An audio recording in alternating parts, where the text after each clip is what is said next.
Welcome to episode 2 of Unmasking Mental Health with Petrolheadonism, and we're here today with Lewis Warren of Takona. We're going to be finding out a lot more about Lewis and Takona. Firstly, big thank you to Liberty Walk for letting us use their cafe as our backdrop and studio today. Lewis, welcome to the channel and welcome to Petrolheadonism Unmasking. Well, thank you for having me. It's an honour. Pleasure. It's been like a bit of a journey. I think we first met at Yakushi last year. Yeah, they're one at Finding as well. The small let's get the year off to a start show. Yeah, and that's grown. It was an amazing event. But we saw you there and I got to know you a little bit then, and then you supported us at Petrolheadonism Live, but I've seen you everywhere. I think the British Motor Show was the one that got us really off the mark in terms of working together.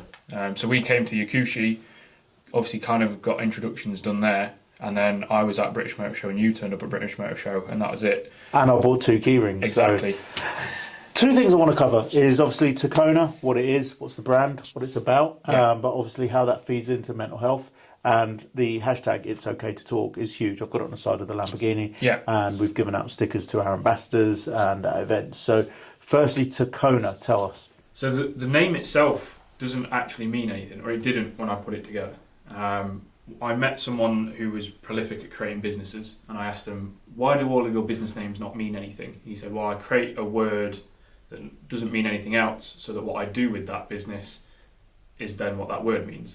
So for me, the idea is Takona is going to mean mental health and cars. So as it grows, the word Takona becomes synonymous with that idea. It's literally built into the core of what I'm doing with the brand. Now the name itself came from when I was a kid, I wanted to be a car designer. And it was around when the Pagani Zonda first came out.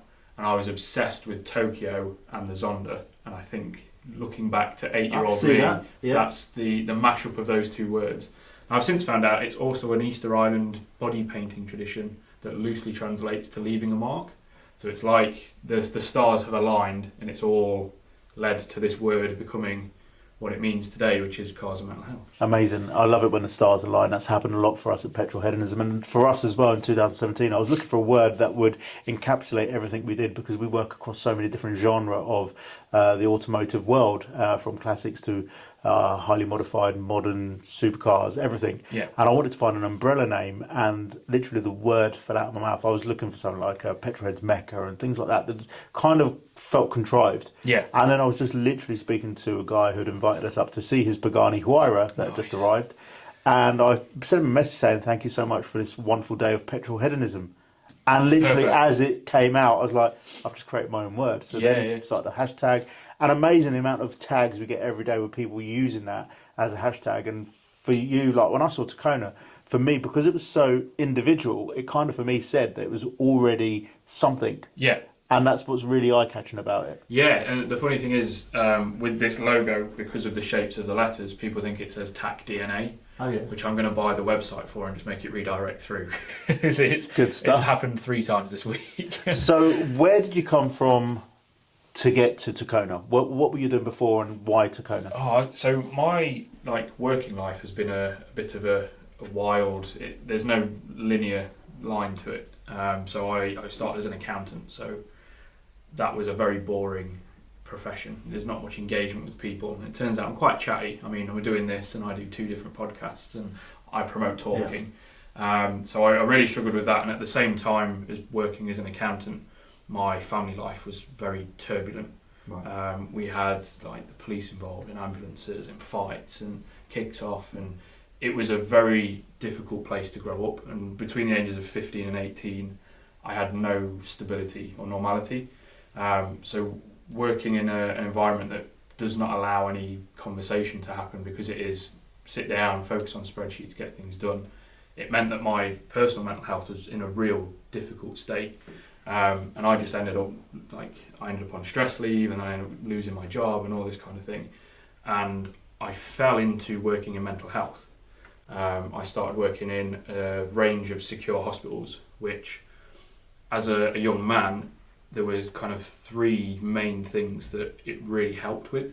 So I got to work as a team with a group of people that were fantastic, caring, enthusiastic, funny, the whole, if you could pick a dream group of people to work with, this was them.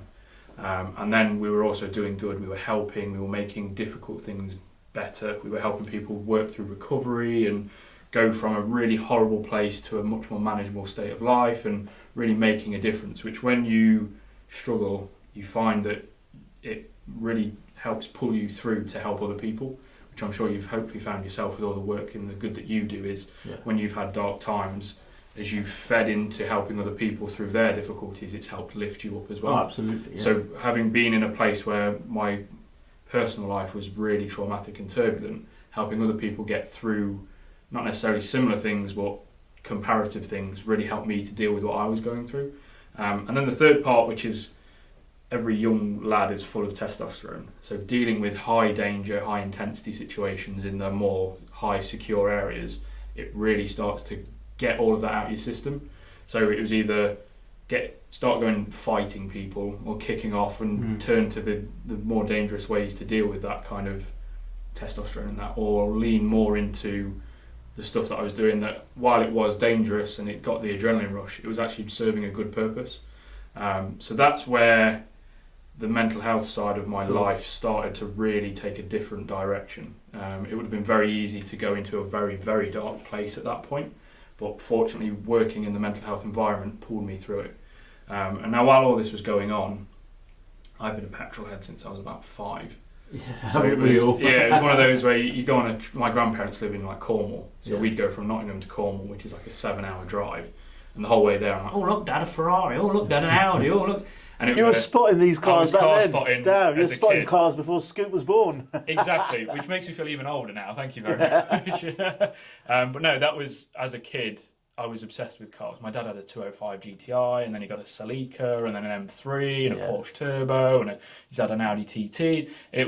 Cars were my thing, and it's the car world that really helped me personally make friends, get out of the house. I had an old Mini as my first car, which meant I had to fix it every like 3 minutes.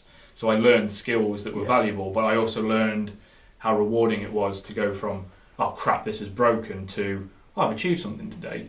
And again, those little things all have had influence into what I'm now doing, because I made all of my friends through cars.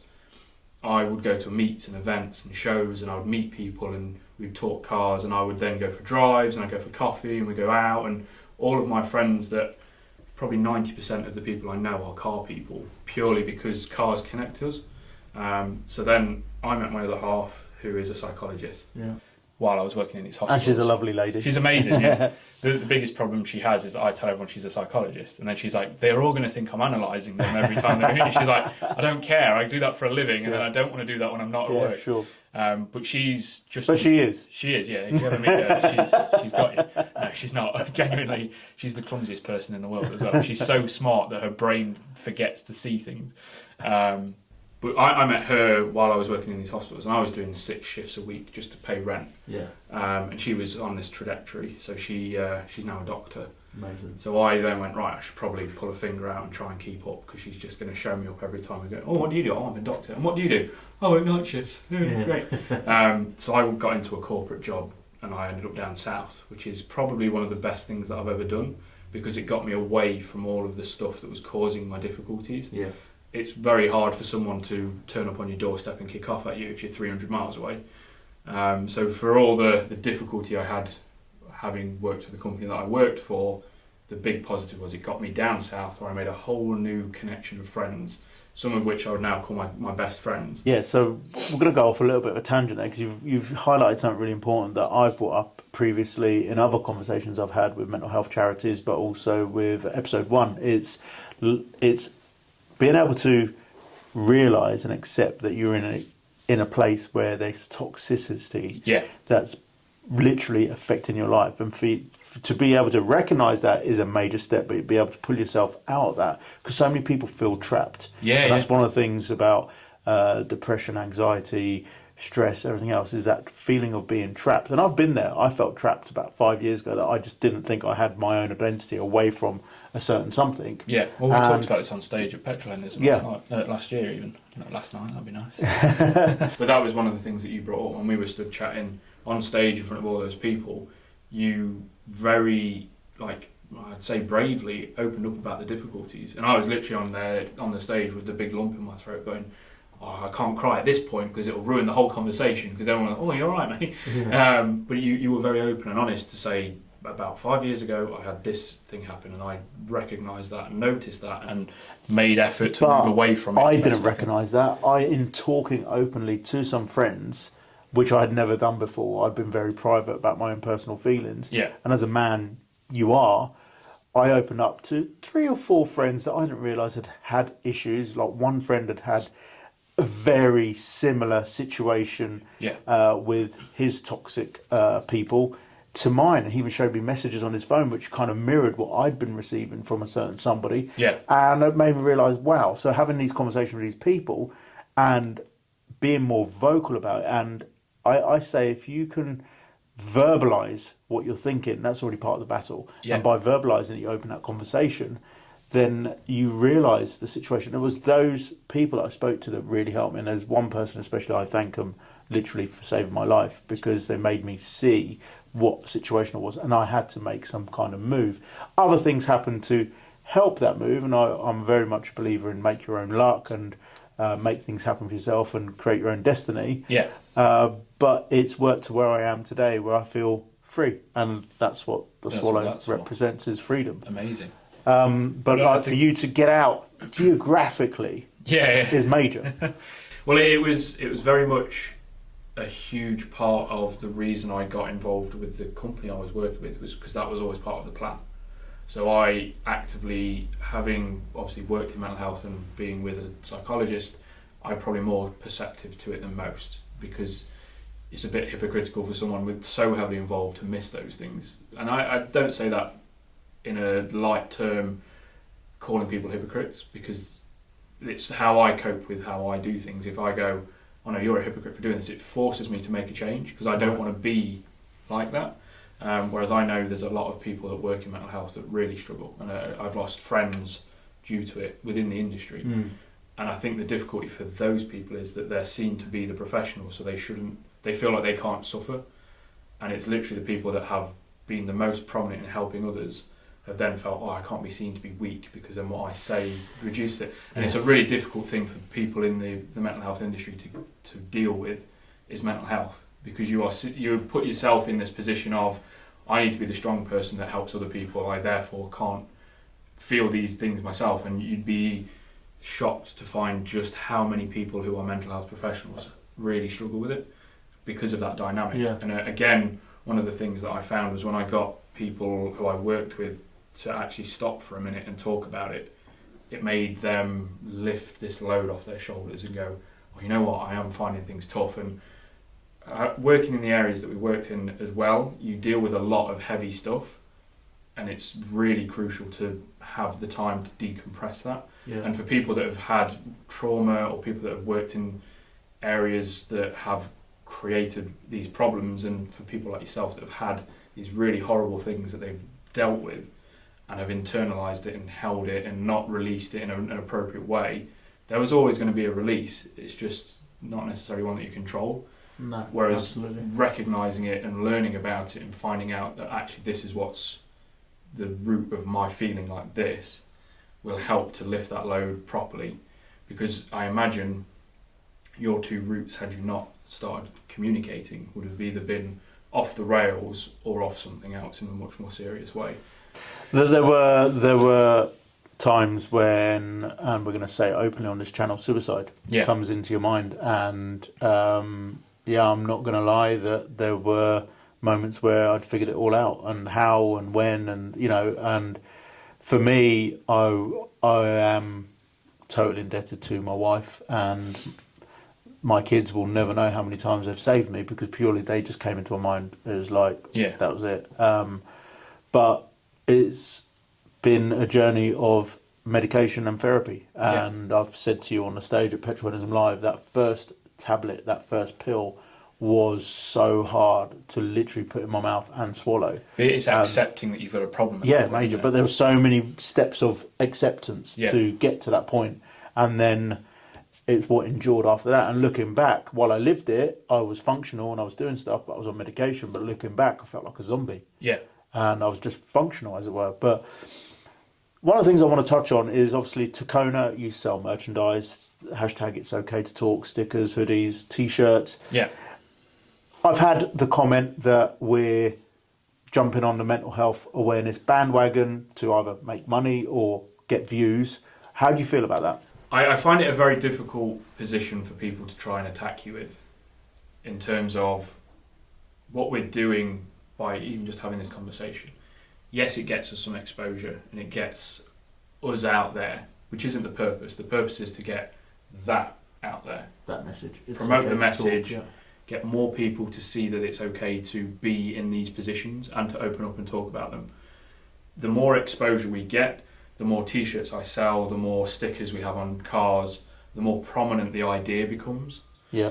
And the more prominent you become, and the more prominent the car becomes, and then the more prominent my message, it resonates. And the more events you can attend. Yeah. So, for instance, we were talking about it off camera about sponsorship and things like that. If you have sponsorship, like I did with the Porsche at the beginning of last year, it means you have the funds there to get the message out at the same time supporting all your sponsors, but to be visible more often. Yeah, exactly. And the whole idea of why I started doing this as a clothing thing is purely because I believe that through influence we can change the mindset of the culture. Yeah. I think that if I'd gone, this is purely a charity and we do nothing but operate a phone line, we would have less influence over the demographic that we're trying to help than if we go, look, let's make it cool to talk about this. Let's make the t-shirts interesting, let's make the designs fun, let's put the stickers on some interesting cars, let's make it be seen to be the thing to feel comfortable to talk, because the more people see it as a popular thing to be around, the more commonplace the conversation becomes. And if you take it into some of the things that have been marginalised in the past, which have then been accepted through more regular seeing of things, so let's say the LGBTQ plus community, back in, say, the 70s and the 80s, it was very marginalised. Before that, it was illegal to be gay. And then through more visual, like, people became more accustomed to seeing it, and it became more commonplace to be around that community and people that fall within those brackets. And then as we've seen it grow in popularity and acceptance, it's become not necessarily cool, but it is grown in cultural acceptance. And all we're trying to do with the mental health side of things is not go, we're trying to capitalise on mental health for our own gain. It's we're trying to grow mental health's popularity so that it becomes more prevalent through the community and the society that we live in, because then people won't feel like they have to overcome such a huge barrier to then have the conversations that they need to have to help. And if 10 years ago it was more commonplace to talk about mental health, I personally wouldn't have gone through quite as much, because the person that was perpetrating the biggest problems I have was very clearly struggling with their own mental health. Absolutely, yeah. But couldn't appropriately deal with it. And if it had been more popular in society to be around mental health and have these conversations, and particularly in men, which make up the automotive demographic by such a huge percentage, we would have found that the things that we've dealt with would have not happened quite as severely, because they would have been talked about first off when they were first small problems that then spiralled. And if it wasn't so stigmatised, to put a kind of phrase around it, for men to feel like they can't talk because they have to be strong, they have to be tough, and they have to internalise all their feelings and push it down and not talk about it, because then you're weak. Be the boss, or be the dad, or be the husband. You can't have any weakness as a man most of the time, and it's a really toxic mindset that blokes have somehow come up with for themselves, and society is kind of appropriated onto us is you can't be weak, you have to be tough. Social media doesn't help. It really doesn't. I do put out only positive messages and the cars and things like that, and people will see that and just see a snippet of it, but won't see everything behind it. Yeah. A lot of my closest and longest followers will understand how much hard work has gone into it, will understand. Well, your phone hasn't stopped since we got here. You are constantly working to create this environment that helps. Well, it's evolved, and that's what I love about it. It's continually evolved, from just doing events at the Sharnbrook Hotel to creating Petrolheadonism, and then where it came out of COVID, and COVID for me was a blessing. It wasn't from a hotel point of view, but from what it's done in terms of making me stop, and it's done this for a lot of people, making them rethink and reevaluate everything. Yeah. Petrolheadonism literally leaped out of COVID reopening, and it is where it is today. But for me, what really, really hit me, and this is why I've adopted and started creating this series, is the amount of personal messages I get, whether it's people that saw us talking on stage. At least 10 people came up to me individually after our chat on stage and thanked me because they could not see that without hearing it, that I had suffered. And I'm in no way I'm healed. I'm in no way 100% fixed. Over it, do you? No. It's not, it doesn't just disappear. Oh, I've had depression and now I'm never going to have any sad feelings ever again. But having lived through it, the understanding, I understand what anxiety feels like now. I never knew it was a physical feeling, and I never knew I was feeling anxious. Yeah. I never knew what a panic attack was, and I never knew how powerful the mind was at literally playing tricks on you. Yeah. And that's all anxiety is really, is your own brain tricking yourself into... I was, funnily enough, on my drive here, I was thinking about a meme of all things, and it's the... it's from America. It's the Andre, I forget his name, and he's shot someone, and then he's gone, why would they do this? And my thing was like, anxiety is that it's your brain going, look at this terrible thing, look how bad this could be. And you're like, well, it wouldn't be. No, it's fine. It's like, no, it's going to be horrible. But it's your own brain talking to yourself, and making you feel like absolute crap for something that might not even happen. It's when you're in the deepest, darkest well. And I always refer to it being like a really deep well with no lights, or a dark tunnel with no light switch. When you're in that place and your mind's playing tricks on you, you start believing. And that's when it gets worse and you're on a downward spiral, and it's trying to break that cycle. And one of the things that's helped me, and people see how busy I am, is being busy. Yeah. I know that, for instance, I'll be on a massive, massive adrenaline rush to something like Petrolheadonism Live, which is a 2-day event, and from 3 weeks before that I'll get 4 hours a night sleep, but I know I'm going to crash as soon as that adrenaline drops.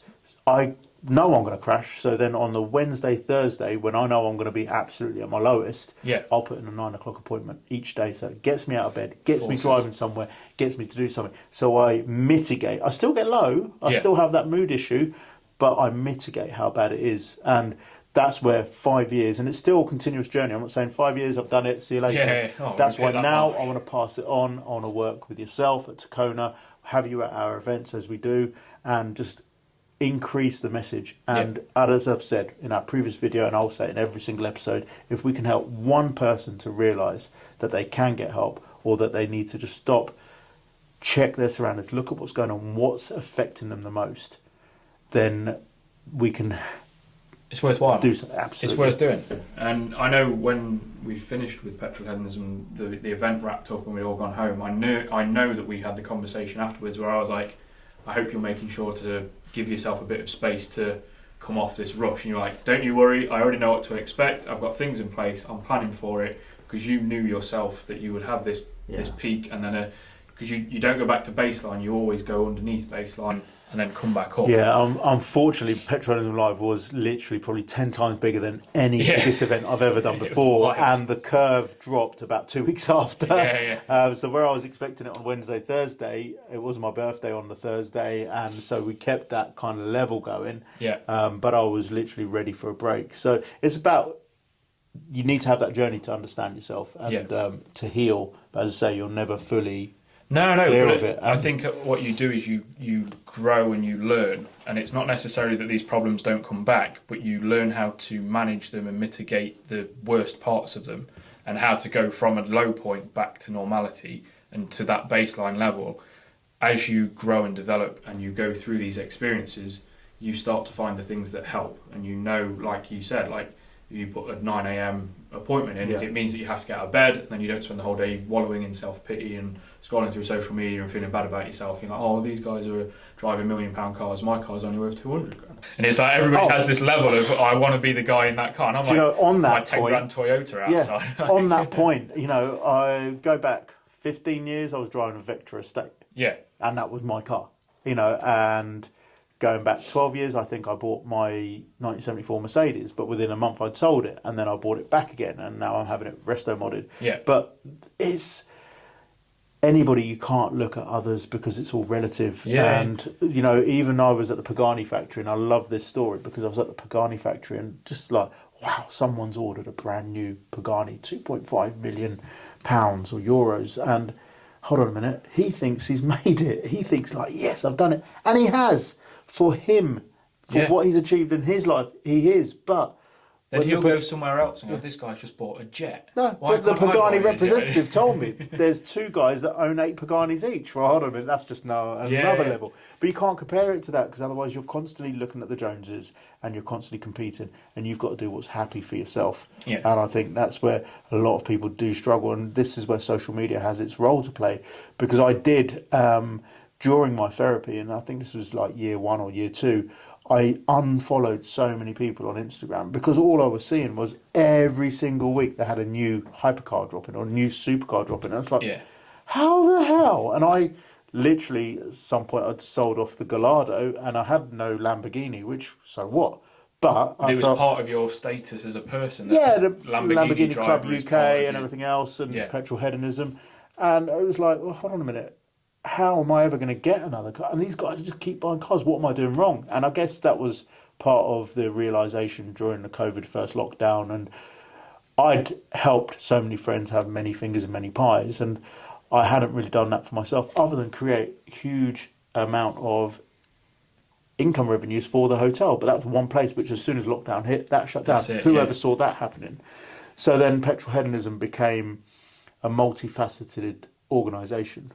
And from giving our name to Petrolheadonism Performance and Motorsport to petrolheadonism.club, which hosts our events, to setting up events with Tucked Automotive, to doing Petrolheadonism Live, which is another event, and then there's other facets that are developing in the background, it's starting to create a bigger opportunity for me. Yeah. And that's what can afford the cars. Yeah, so. Of course. And I very much draw a lot of inspiration from you, and I'm very conscious to not be jealous, if that makes sense. Oh no, absolutely. It'd be very easy for me to go, Churro's got a bloody Lamborghini and he's got these events and this, and that's all the things that I want to do with Takona and all that. But I very consciously go, Churro's one of the nicest people I've ever met, and he's doing a lot of these things that are inspiring to people that are on this journey, but a few steps back.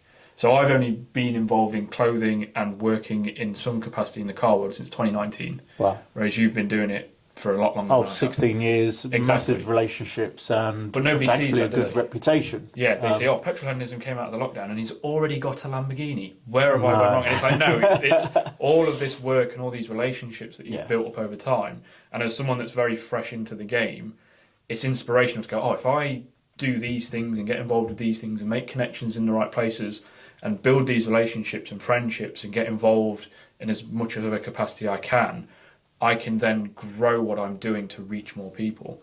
Because a lot of people have come to me and gone, have you seen Sad Boy UK or Boys Get Sad 2? Do you find there's a rivalry? And I go, no, I don't care. No, that's right. Because I want the message to get out. If there are more people doing it, that means there's more audience. If there's 10 people doing it and 10 people get saved that day, that's amazing. It. That's all I'm bothered about. Yeah. Like, yes, my goal is to be self-sufficient. That's all I'm trying to achieve, is that I can do something that I enjoy and it pays me enough to survive.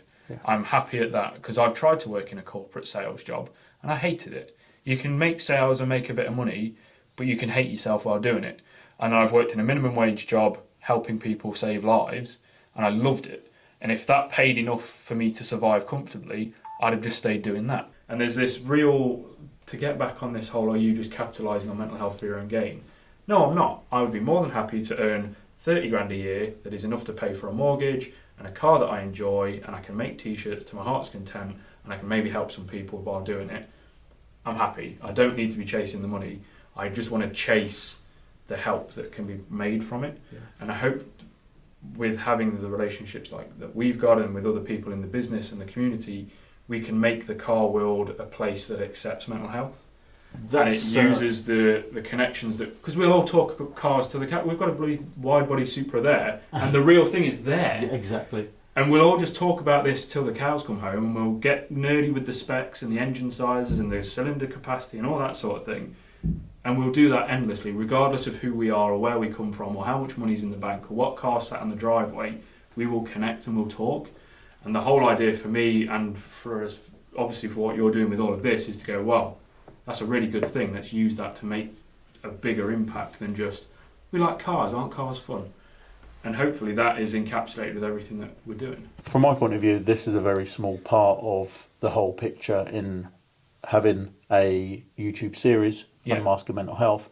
But if I can shed a light on Takona and what you're doing, and that brings more eyeballs to your cause, we're all doing the same thing at the end of it. Exactly. One of the other things that came out of petrolheadonism growing in this way in the last 2 years is the community feeling. And I've literally just recently changed the blurb on our Instagram profile that we are creating a worldwide community of petrolheads. And again, it's not, somebody else commented, oh, this is just another guy capitalising on the petrolhead. Well, it's not. It's something I've been doing for years, bringing people together at events. And whether it was at the Sharnbrook on a small scale, and in 2017 we shut down the whole area, and I was told that we'd outgrown the Sharnbrook Hotel. Didn't want to believe it at the time, because I didn't think of like hosting events at other venues, because it was all about bringing in revenue to the hotel. But by setting it up as a separate business, I saw the potential at going elsewhere and taking the message elsewhere and encompassing more petrolheads from wider geographically as well as different genre. And so by creating this community, if a small part of that community feels like they need help and we can offer them that understanding that there is help available, then that's another goal for us. The community is such an important part for me, and I do feel like we have a global community because people can now watch you from all over the world. It's crazy. We talked earlier about my contacts in Europe, in Dubai, in America, and genuine friends out there that I could literally fly to America and I could spend 2 weeks just doing car stuff. And I'd have the biggest smile on my face. That's the whole thing about the card, isn't it? You could go, like, I could go to America and I don't know anyone in America. I could arrive in America and within probably a day or two I'll have made a couple of friends. Because I'll see the cars that are around and you go, I like that car, I'm going to go and talk to that person because I like cars. Where you find wherever there's a local car meet or an event or something to do with cars, and you know that you can make friends. And then you know that these people are proper friends, because there's a lot to be said about there's a lot of status symbol cars that there's a small minority of petrolheads that have some sort of status symbol car, and there's a bit of a snobbery. But the vast 95% of car guys don't care about your background or your status. They just want to be your friend because you like cars. We've been parking classic Fiat 500s worth between £5,000 and £10,000 next to Ferraris worth £200,000 for years. Exactly. And that's what I love, bringing those two people next to each other in a parking space. Yeah, and I had it when I was 18, and I had my old Mini, and it cost me 850 quid. And I used to drive it to work every day and fix it every evening. And I would park it in the car park opposite work was like a retail park. One day I came out to my lunch, I was like, I'm going to go to Mackey's, I'll go and get in the car. And I walked over to the car and there was a brand new Porsche GT3 pot next to it. I was like, oh my god, a Porsche GT3, how cool is this? You took that picture, right? I think I took the picture. I've got it somewhere. This was like 10 years ago. I'm nearly 30. So it's on a printed photo. It's like a Nokia 3310 with a bolt-on like Game Boy Colour printer or whatever. But I walked into the car and the guy opened his door and went, mate, I love your car. And I was like, what? And we stood and chatted for like 20 minutes. Brilliant. And he was like, I love the chrome windscreen wipers, and I like your gold mini lights. I went, yeah, but you're in a Porsche GT3. And he's like, yeah, it's fine. Let's talk about your Mini. And that was, for me, I was like, as an 18-year-old kid, like, holy crap, cars just bring people from everywhere. And then in the last couple of years, I've spent an evening with, say, £100 million worth of cars in one collection. Yeah. And the guy arrived on a 50cc Honda, like, monkey bike with a mullet. Like, got off his bike, went, I love your car. I was like, no, you don't need to flatter me. He's like, no, I love it. Like, supercharge one of these and they're the best car going because you can thrash them everywhere and you can do this. I went, yeah, you don't need to flatter me, mate. I know we're here to come and spend an evening with your £5 million McLaren. He went, oh, stuff the McLaren. Tell me more about your Toyota. And I was like, car world just brings the people from all over the place into some common ground, and it just connects people. It's not necessarily, I've got X car, you've got Y car. It's, we both like cars, let's be friends. And that's the whole thing that if I'm going to capitalise on anything, it's let's capitalise on these connections to do some good. It's not let's capitalise on mental health to make some money. It's let's make the connections mean something more than just we like cars. Amazing how, for me, pre-COVID, everything, all my events built up towards Supercar Sunday. That was my pinnacle event. Yeah. And so everything we did was built up to that. And through the year, we'd advertise Supercar Sunday, even though we're doing other shows. Now, with what happened in 2021, all my events across all the genre, across all the geographics, built up towards Petrolheadonism Live. Yeah. And you were there supporting the event. And for me, that day brought together all the genre. So you could have had a Mercedes AMG next to a Mini, next to a Ferrari, next to an American Cadillac on a lowrider, next to it's just phenomenal the way we mixed everything about. To see those little pockets of the sevens, the elite class, but it was elite muscle cars next to the max power cars, next to the Ferraris and the Lamborghini. It was a real mix, and I love the pinnacle of all the different styles. It was amazing. Final thing I want to talk about was, obviously, you supported us at a couple of events last year, Petrolheadonism Live. You were very much there. That went well for you, but how do you measure it went well? Did you make a lot of money in sales, or did you get a lot of awareness? What was the measure for you in terms of how good that event was compared to other events you attended last year? It's funny because from every metric I could measure, that event beat all the other events that I went to last year. So if I want to go, how much did we do in sales? We made more money that way, which meant that we could then put that into growing the brand and making this awareness grow, and we could move in different directions because we made a little bit more than we had at other events. If I want to talk about the number of flyers that people took that had all of the support info for the helplines, more of them went out than at any other event. Amazing. We spoke to more people than we have at any other event. We took more photos of people around the cars and got involved with more. We had more stickers go out, which means they're now on more cars or more laptops or more phones. And we, in every different kind of measure, it was more than anywhere else. And in a professional sense, I made more connections to other people within the industry at that event than any other event of the year. And that's a real testament to what you did with that event, is that you brought both enthusiasts and industry professionals, people that are working around cars, into one place in a way that made everybody feel like they were comfortable and that they could connect. It wasn't, the Subaru guys are in their little circle over here, and the Mustang guys are in a little circle over here, and the classic car guys are over here, and they all stay within their little bubbles and they don't talk to each other. Everybody was mingling with everyone. Everybody was appreciating the passion that everybody else had. And all the people that came, like ourselves, with some sort of thing to offer to the community, we were all inclusive, and we all got treated with acceptance from the enthusiast group. And from all the different tangible ways, like social media engagement. My biggest post to date was because of us being there and meeting Richard Rawlings and getting you got a photo with the Renault, brilliant, in front of the house, the Renault 5, and Richard Rawlings. That was the most, not bizarre, but for him, with all the cars and the cars there. And that's, I think, how much of a legend he was for the whole weekend, because he was exactly the same as you see him on that persona on TV. He was the exact same in real life, and he was up for everything. Yeah, the only thing he didn't want to do is drive it, which I don't blame him. I don't blame him in any way. No, he doesn't want to meet his hero. He doesn't want to meet his hero. I didn't want to ruin his perception of muscle cars by having him drive a true iconic 1.1 Renault 5 that did break down that evening. On that note, Lewis, we're going to end it there. I'm pretty sure you'll be figuring as part of the future episodes of Unmasking Mental Health. I hope so. My message and your message is, it's okay to talk. Thank you so much for being part of this. If there's anything else you want to say right now, say it to the camera. The only thing I would say is, if there's anything that you need to talk about, don't be scared to use the helplines. A lot of people have a perception that they're only for if you want to kill yourself or if you're having suicidal ideation. They're not. If things are tough and you don't want to talk to people that you know for fear of it coming back around, the helplines exist for that.